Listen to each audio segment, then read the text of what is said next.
Good morning students, welcome to your English class. Today we will continue our chapter Music of Sound. Sound of music. Now let's come to the sixth part.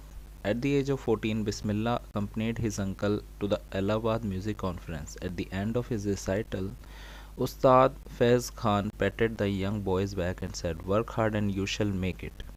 जब वो 14 years के थे बिस्मिल्लाह खां, वो अपने uncle के साथ कहाँ गए? इलाहाबाद म्यूज़िक कॉन्फ्रेंस, मतलब इलाहाबाद में एक म्यूज़िक कॉन्फ्रेंस था, वहाँ पे काफ़ी सारे म्यूज़िशियन थे, वो इकट्ठा हुए थे, वहाँ गए। और जब उनका शो था, जो उनका परफॉर्मेंस था, वो ख़त्म हुआ तो उस्ताद फ़याज़ खान, उस्ताद मतलब होता है कि एक तरीके से कोई मास्टर, कोई किसी चीज़ में एक्सपर्ट होता है तब उसके आगे उस्ताद लगाते हैं। तो एक उस्ताद फ़याज़ खान थे, वो आए, उन्होंने बिस्मिल्लाह खां के ऊपर पैट किया, मतलब ऐसे थपथपी दी, और उन्होंने कहा कि मेहनत करो और तुम कर लोगे, मतलब तुम और अच्छा कर लोगे। With the opening of All India Radio in Lucknow in 1938 came Bismillah's big break.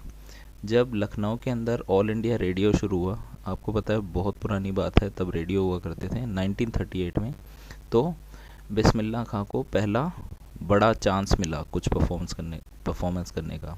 He soon became an open heart shehnai player on radio, और उनकी जो शहनाई है वो मतलब ऑलमोस्ट रोज़ सुनने को मिल जाती थी रेडियो पे। When India gained independence on 15th August 1947, Bismillah Khan became the first Indian to greet the nation with his शहनाई। तो जब 15 अगस्त 1947 को इंडिया को इंडिपेंडेंस मिली, तब बिस्मिल्लाह खां थे वो पहले पर्सन थे जिन्होंने शहनाई से पूरे इंडिया को ग्रीट किया था, मतलब वेलकम किया था। आपको पता है जैसे इंडिया आज़ाद हुआ था तो जवाहरलाल नेहरू जी ने स्पीच दी थी, बट उससे भी पहले बिस्मिल्लाह खां ने अपनी शहनाई बजाई थी। He poured his heart out into Raag Kafi from the Red Fort to an audience which included Pandit Jawaharlal Nehru, who later gave his famous Tryst with Destiny speech. तो जैसा कि मैंने बताया कि उन्होंने रेड फोर्ट में जब झंडा फहराया था, उससे पहले पूरे देश के लिए ऑल इंडिया रेडियो पे क्या बजाया था? शहनाई बजाई थी। और वहाँ पे कौन प्रेजेंट थे? उस टाइम के प्राइम मिनिस्टर पंडित जवाहरलाल नेहरू, और फिर उसके बाद उन्होंने अपनी सबसे famous speech tryst with destiny दी थी। मतलब ये फ्रीडम के बाद पहली स्पीच थी इंडिया के लिए। Bismillah Khan has given many memorable performance both in India and abroad. Bismillah Khan ने काफ़ी परफॉर्मेंस दी इंडिया और अब्रोड में भी।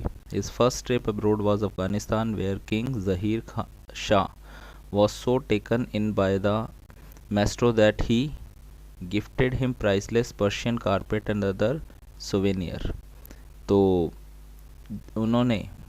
उनका पहला टूर कहाँ था? अफ़गानिस्तान में था, और वहाँ के जो राजा ज़हीर शाह थे वो इतने क्या कहते हैं प्रभावित हो गए, क्या उनकी म्यूज़िक से इतने प्रभावित हो गए कि उन्होंने उन्हें एक बहुत ही महंगा पर्शियन कारपेट होता है ना ज़मीन में बिछाते, पर्शियन कारपेट गिफ्ट किया, और एंड अदर सोवेनियर मतलब यादगार के तौर पे और भी गिफ्ट देते हैं, वो दिए।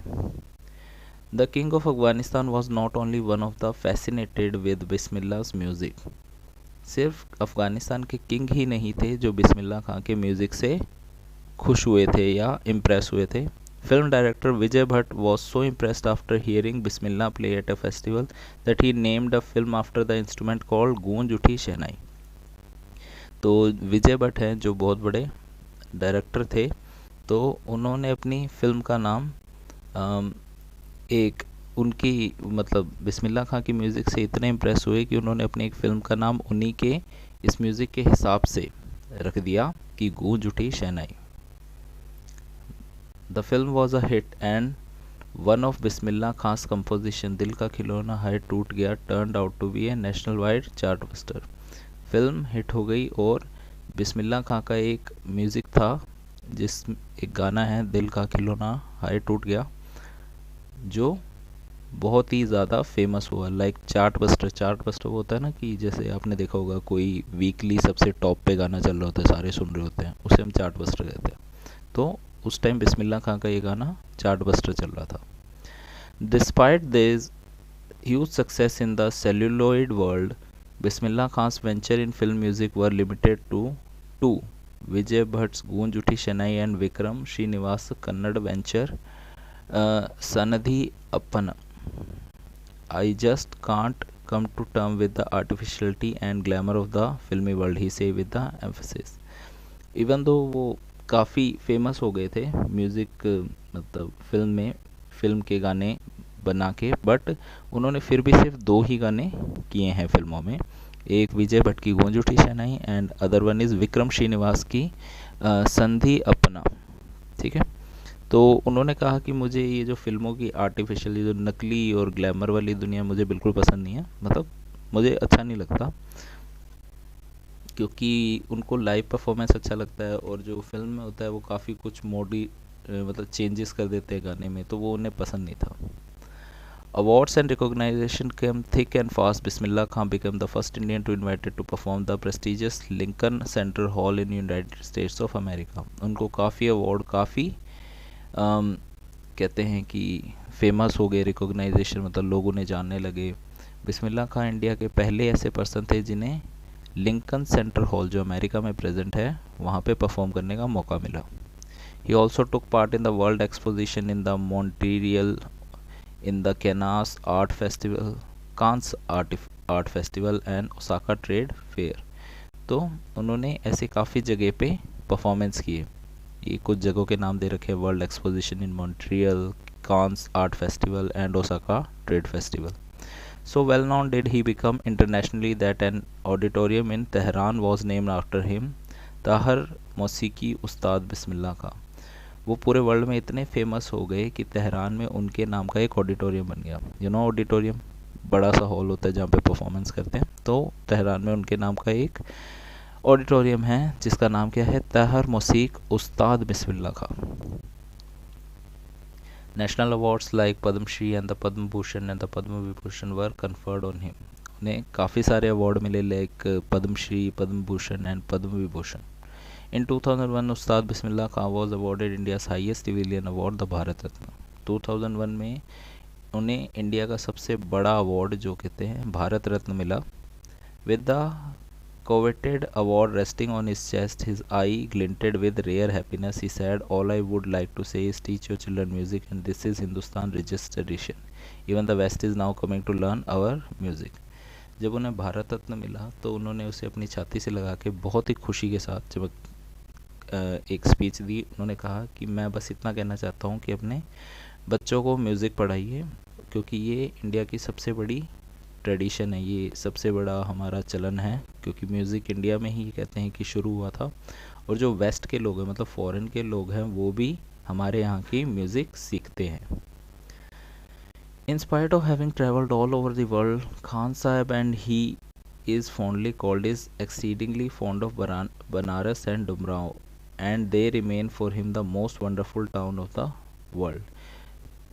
फिर उन्होंने पूरा वर्ल्ड घूम लिया था ऑलमोस्ट, फिर भी उन्हें अपने जो इंडिया की जगह हैं वही अच्छी लगती थी। जो बनारस और डुमराव जहाँ वो रहा करते थे, वही उन्हें सबसे अच्छा लगता था। A student of his once wanted him to head a shehnai school in USA, and the student promise to reside the atmosphere of Banaras by replicating the temples there. तो उनका एक स्टूडेंट था, उन्होंने कहा कि मैं USA में एक स्कूल बनाना चाहता हूँ, म्यूज़िक स्कूल, मैं चाहता हूँ कि आप वहाँ के हेड बन जाए। मैं उसे बिल्कुल बनारस की तरह बनाऊँगा और काफ़ी सारे टेम्पल भी बनाऊँगा, मतलब काफ़ी सारे वहाँ टेम्पल बनाऊँगा, तो वो बनारस जैसी फीलिंग आएगी वहाँ पे। But Khan Sahab asked him if he would be able to transport river Ganga as well. पर जो खान साहब है उनसे उसे पूछा, क्या तुम गंगा को भी वहाँ ला सकते हो? Later he is remembered to have said, that is why whenever I am in foreign country I keep yearning to see Hindustan. कहते यही वजह है कि जब भी मैं फॉरेन कंट्री में जाता हूँ, मेरे अंदर वापस इंडिया आने का मन करता है, कि मेरे से रहा नहीं जाता कि मेरे को इंडिया में ही रहना है। While in Mumbai I think of only Banaras. जब वो मुंबई में होते हैं तो वो बनारस के बारे में सोचते हैं और गंगा के बारे में। And while in Banaras I miss the unique मट्ठा ऑफ डुमराव। और जब वो बनारस में होते हैं तो वो अपने डुमराव जो मट्ठा है जहाँ पे वो प्रैक्टिस करते थे, उसको याद करते हैं। Ustad Bismillah Khan's life is perfect example of the rich cultural heritage of India, one that effortlessly accept that a devout Muslim like him can very naturally play the Shehnai every morning at the Kashi Vishwanath temple.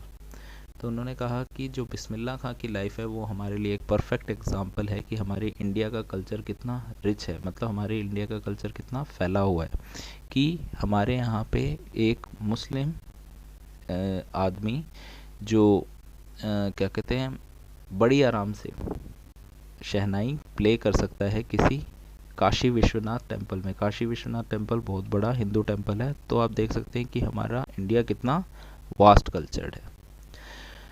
Ustad Bismillah Khan passed away on 21 August 2006 at the age of 90 after a prolonged illness. Ustad Bismillah खां की मृत्यु हो गई कब? 21 August 2006 में, जब वो 90 साल के थे, काफ़ी लंबी बीमारी की वजह से। प्रोलॉन्ग्ड मतलब काफ़ी लंबी। He was given a state funeral and the government of India declared one day of national mourning। तो उन्हें पूरी काफ़ी लोगों ने फनरल पे उन्हें छोड़ने आए और इंडिया की गवर्नमेंट ने उस दिन एक दिन का शोक रखा। एक दिन का शोक मतलब दुख प्रकट करते हैं ना, वो रखा। So I hope you have understood this chapter. So it was about the music, how music can change the life of a person. First we have seen Evelyn, then now Bismillah Khan. So complete the question answer and submit to your subject teacher. Thank you and have a nice day.